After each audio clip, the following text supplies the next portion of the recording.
Hi guys! Welcome back sa aking YouTube channel. Hello po! Ayan, ka-unbox ko lang ng mga pambata. At ito yung ating pwesto ng pambata. Meron tayong screen dyan, meron tayong hook, screen hook, tapos meron tayo nito yung, ano yan? Wire mesh screen hook din. So, dyan siya lahat nakalagay, mga kasari. Tapos yung lagayan ko dyan ng noodles, tinalikod ko, doon na siya nakaharap sa kabila. Kaya doon ko nilagay sa likod nito. Ayan, tinali ko lang ng cable tie ito sa likod para makita ng mga bata. Ayan, ka-unbox ko lang nung ating mga paninda dyan na bagong dating galing sa Shopee. So, ngayon guys, papakita ko sa inyo yung pwesto ko ng mga school supplies. Ayan, yung ating mga maliliit nandun sa estante. Yung dapat makita nila yung mga glue, mga ballpen, mga marker, nandun siya. Tapos, dito naman sa baba, mga kasari. Dito ko nilagay yung ating mga malalapad. Yung meron tayo ditong maraming gift wrapper. Ayan, kasali na rin siya sa school supplies. Kaya nakabalot talaga sila para hindi masira. Meron tayo ditong portfolio. Hindi ko alam kung portfolio ba ang tawag dito. So, ito guys ito ay lababo. So, meron niyang linya ng tubig pero hindi ko na napalagyan ng lababo. Dapat dito ako gagawa ng yelo. Kaso, dahil kulang nga tayo ng space, nagawa ko na rin siyang lagayan ng paninda. Kaya hindi ko na siya nalagyan ng gripo.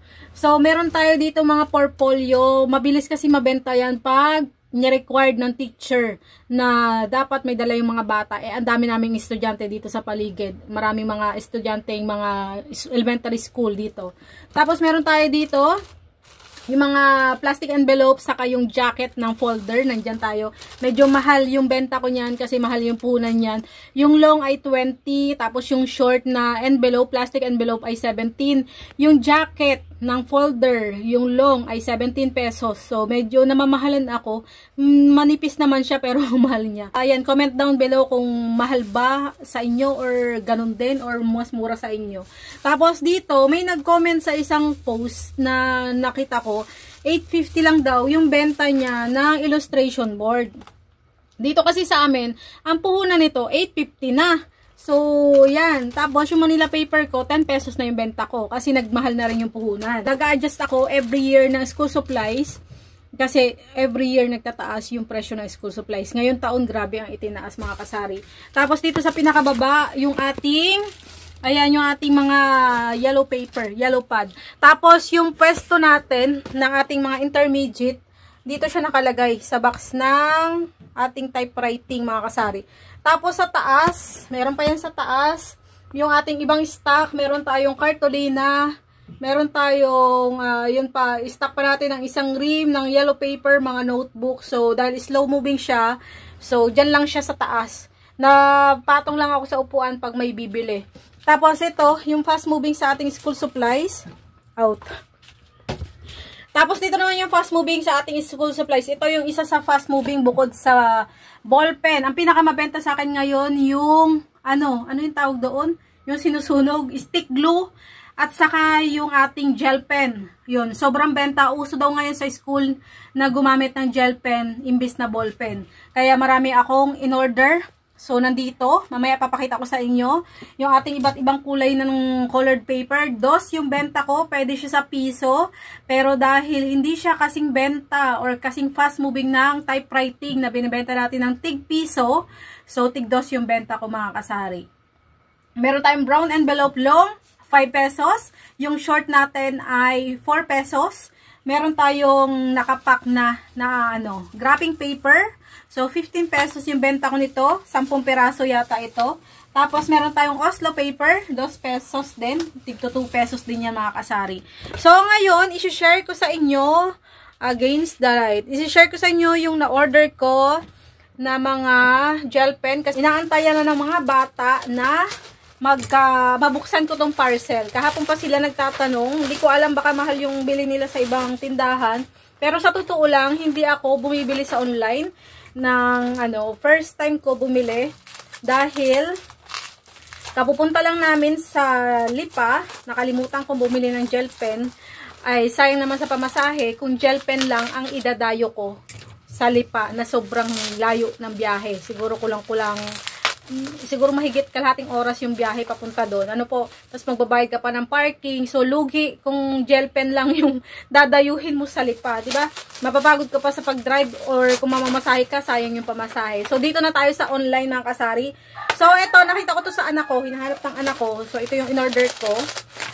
Ayan, pero ang talagang in-order ko nandito sa kabila, guys. Una ko lang palang nabuksan to. So, inaantay na ng mga bata kasi hindi sila bumibili ng iba kung hindi gel pen. At dahil kulang ang ating order, sinamahan natin mga stickers para masakto sa free shipping para magka-discount din tayo. So yan, gustong-gusto yan mga bata, yung mga ganitong character, Kurumi. Naku, sobrang benta sa mga bata guys. Sobrang daming pera ng mga bata ngayon. Sobrang galante ng mga parents nila. Tapos sinamahan ko na rin ng mga mini notebook, mga kasari. So lalagay ko na lang dyan sa screen kung magkano yung mga presyo niyan. Pwede nyo ring orderin kung gusto nyo, nandyan yung link sa baba. So, yan, meron tayong mga Kurumi. Ang gaganda. Ito, oh, may glitter siya, guys, oh. Ayan, nakikita nyo ba? May glitter siya, kumikinang-kinang siya. Kaya maganda. Plastic siya, hindi siya, papel na pag nabasa, natutuklap. Plastic siya. Tapos, ito, ang cute ng notebook, guys. Meron na siyang kasamang ball pen na maliit. Ang cute naman ito. So, pwede mo siyang ibaon sa bag, guys, kung biglaan na meron kang kailangang sulatan. So, ganyan yung style niya. Ano ba yan? Dumidilim. Ganyan yung style niya. Tapos, may ball pen siya. Ayan, ang cute. Pwede mo itong pang giveaways. Ilagay mo sa, loot bags. Pag may birthdayhan sa inyo, diba? Gustong-gusto ng mga bata.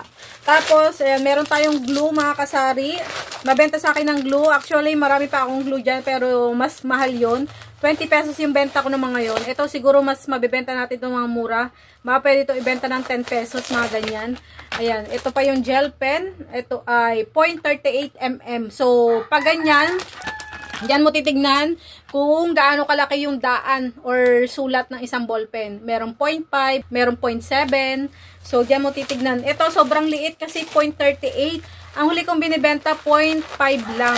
Yan ay maliit. Pag maliit naman yung daan, mas tipid sa ink. So, marami tayong in-order na glue, guys.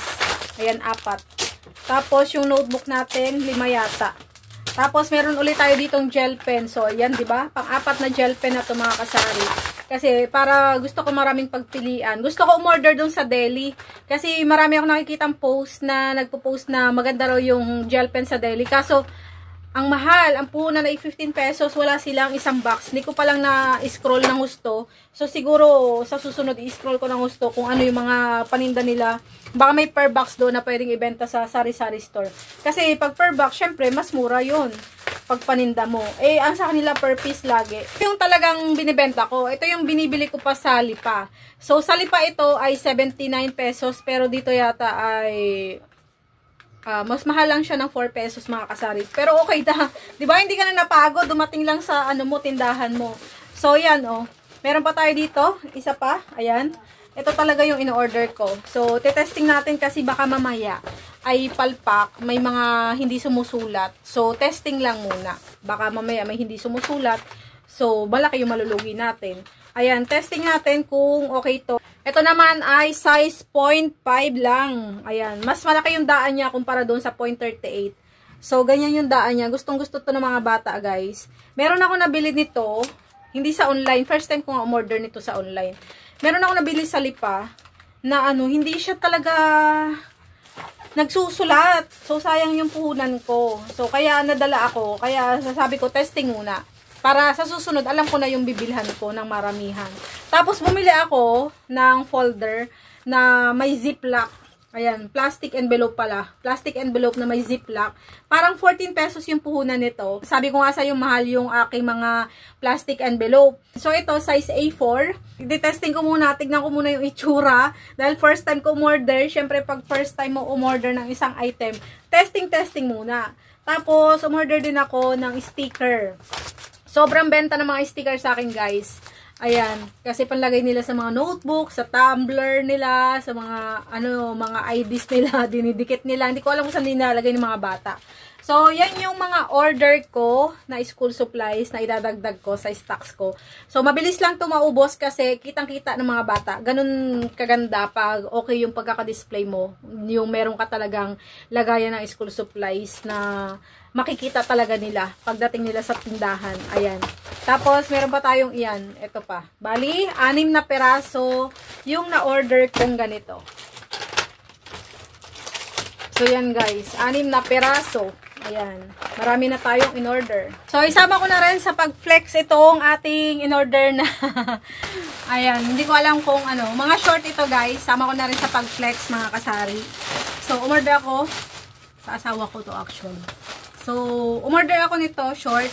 Naku, parang hindi sa kanya kasya. Maliit pala to. So, yan. Medyo manipis yung pagkatayali niya kumpara dun sa una ko na order. Pero mas mahal naman yun. So, medyo maliit pala to. So, ayan, pwede nang, ayan, pwede na sa akin, di ba? So, meron din tayong ganito, mga kasari.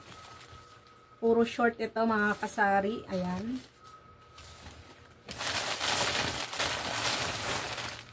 Tapos, may short pa dito. Dapat sa akin to, parang hindi ko masusuot. Ang liit pala. Tapos, ay ganitong kulay pa, guys. Sobrang tingkad pala nito. So, ayan, guys. Tapos, bumili ako ng t-shirt na black and white. Wait lang. Hindi ko sisirain yung plastic kasi kung hindi ko magugustuhan, dinidisplay ko dyan sa harapan ng tindahan. Nabibili siya, guys. Sa totoo lang, nabibili talaga siya. Kaya, hindi natin sinisira yung plastic. Pag di ko nagustuhan, at nagustuhan ng customer, edi may kita pa tayo. So, yan, guys, oh. Ganda ba? So, yan, oh. Ayan, may t-shirt na tayo. Ito, parang gusto ko yung t-shirt. Tapos, ito pa. So, ito guys, short. Ayan. Parang hindi ko siya sasuot. Light gray naman. So, yan guys. So, ganyan na lang mga kasari. Salamat sa inyong panonood. Sa hindi pa nakaka-subscribe, please subscribe sa aking YouTube channel, Lisel Domdom. Maraming salamat. Bye-bye. Happy selling.